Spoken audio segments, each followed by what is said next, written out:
So hi guys, welcome back to my to videos. तो इस video में दोस्तों डिस्कस करने वाले हैं यहाँ पर कुछ इंपॉर्टेंट कंपनीज को और उनसे रिलेटेड कुछ इंपॉर्टेंट अपडेट्स हैं जिसकी बात करेंगे इस वीडियो में। तो चलिए दोस्तों वीडियो की शुरुआत करते हैं। सबसे पहली कंपनी को डिस्कस करते हैं। पहली कंपनी का नाम है इरेडा, यानी कि Indian renewable energy development agency limited. But इसको डिस्कस करने से पहले दोस्तों, अगर आपने अभी तक चैनल को सब्सक्राइब नहीं किया है तो चैनल को सब्सक्राइब करके बेल आइकन को प्रेस कर लो और टेलीग्राम चैनल को भी ज्वाइन कर लो, जिसका लिंक आपको डिस्क्रिप्शन में देखने को मिल जाएगा। और साथ में दोस्तों एक छोटा सा डिस्क्लेमर भी रहेगा।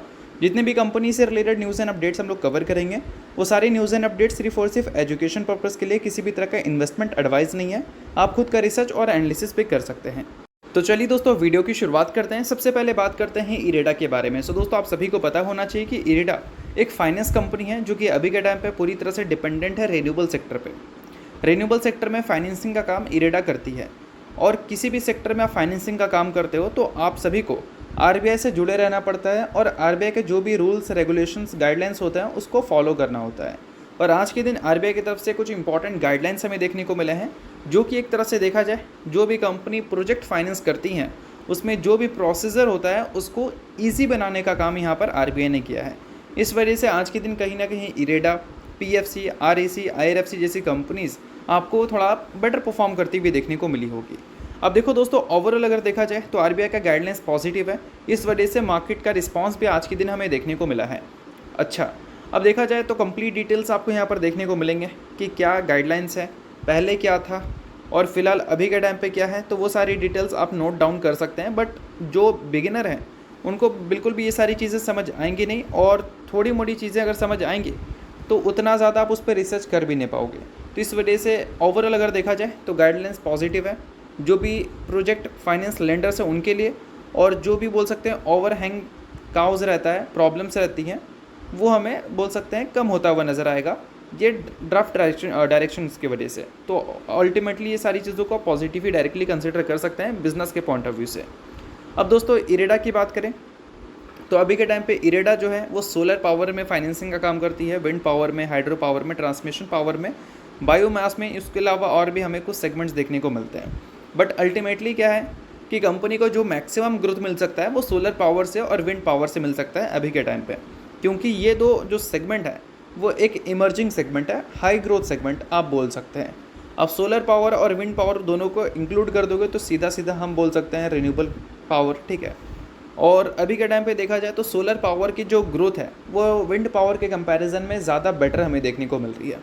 तो विंड पावर में जितना ज़्यादा गवर्नमेंट की डिपेंडेंसी कम रहेगी और गवर्नमेंट जितना ज़्यादा प्रमोट करेगी उतना ज़्यादा विंड पावर वाली जो मार्केट है उसमें ग्रोथ हमें देखने को मिल सकता है, जिससे अल्टीमेटली इरेडा जैसी कंपनीज़ के जो लोन बुक हैं वो हमें स्ट्रॉन्ग ही देखने को मिल सकते हैं। 2025 के फर्स्ट हाफ तक कंपनी का जो लोन बुक का साइज़ था वो 64,564 करोड़ का था। सेकेंड हाफ में ये नंबर और भी ज़्यादा बढ़ा होगा, बट अभी के डेटा के हिसाब से अगर हम देखें तो कंपनी हर पैरामीटर्स पे हमें फाइनेंशियली स्टेबल नज़र आती है। अब दोस्तों वीडियो में आगे बढ़ने से पहले बात कर लेते हैं मेरे टेलीग्राम चैनल के बारे में, जिसको अगर आपने अभी तक ज्वाइन नहीं किया है तो उसका लिंक आपको डिस्क्रिप्शन में देखने को मिल जाएगा। लिंक के थ्रू जाकर चैनल को ज्वाइन कर लो। ज्वाइन करने का दोस्तों सबसे बड़ा बेनिफिट ये है कि हमारा चैनल टाइप किया है SEBI registered research analyst mister Kulneet Singh के साथ, जिसका रजिस्ट्रेशन नंबर आप यहाँ पर नोट कर सकते हैं। अब चैनल को ज्वाइन करते हैं तो इनकी जो काफ़ी सारी एक्टिविटीज़ हैं आपको इस चैनल पे देखने को मिलती है, जिसमें ये आपको चार्ट्स वगैरह शेयर करते हैं जिससे आपको आइडिया लगता है। और उसके अलावा दोस्तों काफ़ी सारी कॉल्स एंड अपडेट्स भी आपको यहाँ पर मिलता है बिल्कुल फ्री ऑफ कॉस्ट। तो इन सारी चीज़ों का बेनिफिट आप ले सकते हैं। अभी रिसेंटली काफ़ी सारी कंपनी का चार्ट्स वगैरह इन्होंने अपडेट किया था, जिसको आप चाहो तो चेकआउट कर सकते हो। और इसके अलावा काफ़ी सारी कंपनी का कॉल्स वगैरह भी इन्होंने दिया था, जिसको भी आप चाहो तो चेकआउट वगैरह कर सकते हो। तो लिंक आपको डिस्क्रिप्शन में देखने को मिल जाएगा। लिंक के थ्रू जाकर चैनल को ज्वाइन करो, सभी चीज़ें आपको बिल्कुल फ्री ऑफ कॉस्ट यहाँ पर मिलती हैं। तो चलिए दोस्तों बात करते हैं अगली कंपनी के बारे में। अगली कंपनी का नाम है सुज़लॉन एनर्जी लिमिटेड। अब दोस्तों सुज़लॉन की बात करें तो आज के दिन ये भी कंपनी आपको फोकस में रहती हुई देखने को मिली है कुछ बड़े न्यूज़ की वजह से। अब वो न्यूज़ है क्या, तो चलिए उसकी बात कर लेते हैं। तो देखो एक आर्टिकल आपको देखने को मिल रहा है। इस आर्टिकल में एक कंपनी का नाम मेंशन किया गया है जिसका नाम है AMPIN एनर्जी ट्रांसिशंस। उसने 170 मेगावाट का ऑर्डर दिया है किसको, सुज़लॉन एनर्जी लिमिटेड को। अब उनकी तरफ से ये तीसरा ऑर्डर है, मतलब बोल सकते हैं कि सुज़लॉन एनर्जी को जितने भी ऑर्डर्स हमें मिलते हुए देखने को मिले हैं AMPIN एनर्जी की तरफ से, उस ऑर्डर की जो एग्जीक्यूशन है वो ऑन टाइम हमें दिख रहा होगा। इसी वजह से रिपीटेड ऑर्डर सुज़लॉन एनर्जी को मिल रहा है। एक ही कंपनी से। अब 170 मेगावाट का ऑर्डर मिला है, तो चलिए इसके कंप्लीट डिटेल्स हम लोग देख लेते हैं।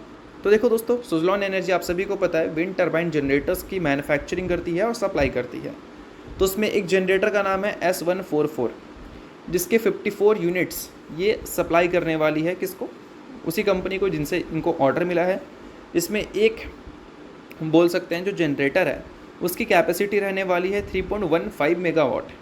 अब 54 को 3.15 मेगावाट से मल्टीप्लाई कर दोगे आप तो सिंपली 170 मेगावाट के आसपास का नंबर आपको मिलेगा।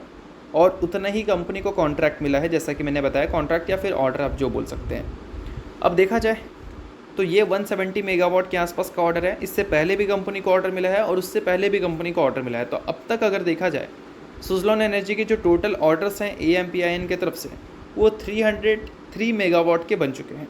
तो ओवरऑल बोल सकते हैं कि ये जो सारी चीज़ें हैं वो बिज़नेस पर्पस से हम पॉजिटिव कंसिडर कर सकते हैं। अब पिछले एक साल में परफॉर्मेंस भी कंपनी का काफ़ी सही हमें देखने को मिला। रेवेन्यू में 67% की ग्रोथ देखने को मिली, प्रॉफिट में 187% का ग्रोथ देखने को मिला। अब प्रॉफिट में जो ग्रोथ रेट है उसको थोड़ा आप कम भी कर सकते हैं, क्योंकि इस Q3 में जो कंपनी ने अपने रेवेन्यू को ग्रो किया वो काफ़ी इंप्रेसिव था। जो कंपनी ने अपने EBITDA को ग्रो किया वो भी काफ़ी इंप्रेसिव था। बट जो कंपनी का नेट प्रॉफिट ग्रो हुआ वो भी इंप्रेसिव है, बट उसमें थोड़ी सी आपको कैलकुलेशंस करने की ज़रूरत होगी। अब आप सभी को पता है कि Q4 के टाइम पे क्या है कि काफ़ी सारे टैक्स एडजस्टमेंट हमें देखने को मिलते हैं। तो यहाँ पर आप देख सकते हैं काफ़ी बड़ा एडजस्टमेंट कंपनी को मिला है और उस एडजस्टमेंट की वजह से कंपनी का नेट प्रॉफिट इतना ज़्यादा बढ़ गया जितना ज़्यादा एक्चुअल में देखा जाए तो बढ़ना नहीं था। बट ठीक है, अगर नहीं भी बढ़ता, जो भी फिगर निकल के आता वो भी ऐसा नहीं कि ख़राब था। अगर कंपनी की EBITDA को ही देखें, इनकम माइनस एक्सपेंस ही देखें, तो वो भी Q1Q बेसिस पर अच्छा परफॉर्म किया है। ईयर ऑन ईयर बेसिस पे भी परफॉर्मेंस अच्छी है। बट जितना नेट प्रॉफिट का परफॉर्मेंस है वो टैक्स एडजस्टमेंट की वजह से आया है, ना कि बोल सकते हैं एक प्रॉपर जो EBITDA के बाद हमें अलग खर्चे देखने को मिलते हैं उसके बाद सीधा नेट प्रॉफिट निकलता है। तो वो सारी चीज़ें बोल सकते हैं उतनी ज़्यादा क्लैरिटी हमें नहीं दिखा रही हैं जितनी ज़्यादा क्लैरिटी हमें Q1, Q2 और Q3 में देखने को मिले थे। तो इस वजह से EBITDA को देखकर ज़्यादा इंपॉर्टेंस देना सही रहेगा। अब इसके अलावा दोस्तों बात करते हैं अगली कंपनी के बारे में, जिसका नाम है हिंदुस्तान एरोनॉटिक्स लिमिटेड यानी कि HAL। अब HAL जो है डिफेंस सेक्टर से बिलोंग करती है और डिफेंस सेक्टर की जितनी भी कंपनीज़ हैं सबसे ज़्यादा जो एक्सपोर्ट करती है वो HAL ही है। अगर 2025 के फाइनेंशियल ईयर की बात करें तो 30,000 करोड़ के आसपास का रेवेन्यू इसने जनरेट किया। एक्सपोर्ट से कितना रेवेन्यू आया इसका डेटा हमारे पास है नहीं, बट कहीं भी देखोगे तो एक्सपोर्ट से जो सबसे ज़्यादा रेवेन्यू जनरेट करने वाली कंपनी है वो HAL का ही नाम दिखाता है। ठीक है, अब ठीक है, अल्टीमेटली एक्सपोर्ट की अगर बात हो रही है तो अभी एक न्यूज़ हमें सुनने को मिल रहा है जिसमें ये मेंशन किया गया है कि ट्रंप अगले 2 वीक में ईरान के ऊपर अटैक करते हुए नज़र आ सकते हैं, या फिर बोल सकते हैं ईरान और इजराइल का जो कॉन्फ्लिक्ट है उस कॉन्फ्लिक्ट में उनका भी रोल हमें देखने को मिल सकता है। अब उनका अगर रोल देखने को मिलेगा तो ऑब्वियस सी बात है कि ईरान के फेवर में तो वो रोल होगा नहीं, इजराइल के फेवर में होगा, क्योंकि US और इजराइल का रिलेशन काफ़ी बेटर हमें देखने को मिलता है। अब ये जो 3 कंट्री के बीच में जो भी वॉर जैसी सिचुएशन है उसमें से 2 कंट्री इजराइल और US से हमारा रिलेशन अच्छा है। अब US भी वॉर में अगर उतरती है तो ऑब्वियस सी बात है कि उनको भी हथियार की ज़रूरत तो होगी और उसके लिए वो किसी कंपनी से हथियार एक्सपोर्ट करवा सकती है, या फिर कंपनी छोड़ो कंट्री की ही बात कर लेते हैं, कंट्री से हथियार जो है वो एक्सपोर्ट करवा सकती है और ख़ुद में इंपोर्ट कर सकती है। तो इसमें क्या है कि इंडिया का नाम देखने को मिल सकता है और इंडिया में हमारी जो कंपनी है इस वजह से आज के दिन आपको अच्छा परफॉर्मेंस भी करती हुई देखने को मिली है। अब इन सारी चीज़ों के बाद दोस्तों HAL से रिलेटेड और भी अपडेट है। अगला अपडेट यहाँ पर यह है कि 27 जून को HAL आपको बोर्ड मीटिंग कंडक्ट करती हुई दिख रही है। अगले फ्राइडे की ये बात होगी, मतलब अगले फ्राइडे कंपनी का बोर्ड मीटिंग रहने वाला है, जिस दिन कंपनी आपको डिविडेंड का प्रपोजल रखती हुई दिखेगी और ये फाइनल डिविडेंड होगा। 2025 के फाइनेंशियल ईयर का फाइनल डिविडेंड कंपनी आपको देती हुई नज़र आ सकती है। 27 जून के बोर्ड मीटिंग के आउटकम में आपको ये सारी चीज़ें सुनने को मिल सकता है। 2025 में कंपनी ने ऑलरेडी 38 रुपये का डिविडेंड दे रखा है और अब हमें कंपनी की तरफ से फाइनल डिविडेंड भी आता हुआ देखने को मिलेगा। इससे पहले का रिकॉर्ड अगर देखोगे तो एक चीज़ आपको देखने को मिलेगा, जो कंपनी के इंटरम डिविडेंड है वो हमें ज़्यादा देखने को मिलते हैं फाइनल डिविडेंड के कंपैरिजन में। पिछले बार फाइनल डिविडेंड जो मिला था वो 13 रुपये मिला था और उससे पिछले बार 15 रुपये मिला था, और लास्ट टाइम जो इंटरम डिविडेंड मिला था वो 25 रुपये मिला था, उससे पहले जो मिला था वो 22 रुपये था और उससे पहले जो था वो 20 रुपये था। तो हम उम्मीद तो कर सकते हैं कि फाइनल डिविडेंड इंटरम डिविडेंड के मुकाबले कम ही देखने को मिलेगा, बट अगर मिलता है तो अल्टीमेटली क्या है कि इससे शेयर होल्डर के लिए तो अच्छी खबर ही है। बट हाँ, इन सारी चीज़ों को सिर्फ एजुकेशन पर्पज़ की तरह लेना, अपडेट की तरह लेना, इसको रिकमेंडेशन मत माना, क्योंकि डिविडेंड से रिलेटेड, स्प्लिट से रिलेटेड, बोनस से रिलेटेड जो भी अपडेट्स होती हैं उससे क्या है इन्फ्लुएंस ज़्यादा नहीं होना चाहिए, क्योंकि उससे जो एक्टिविटीज़ होती है स्टॉक में वो कुछ ही ट्रेडिंग सेशंस के लिए हमें देखने को मिलता है। ठीक है, तो चलिए अब बात करते हैं अगली कंपनी के बारे में। इसका नाम है वी-मार्ट। रिसेंटली 3:1 की रेशियो में बोनस इशू इसने भी किया था 23 जून, यानी कि मंडे को इसका आपको एक्स डेट रिकॉर्डेड देखने को मिलेगा। तो मंडे के दिन अगर ये कंपनी में टेक्निकल एडजस्टमेंट आपको देखने को मिले 3:1 के हिसाब से, तो बिल्कुल भी हैरान मत होना, क्योंकि उस दिन 3:1 के हिसाब से एडजस्टमेंट कंपनी देगी और एक के बदले इन्वेस्टर्स को 3 इक्विटी शेयर्स कंपनी देगी।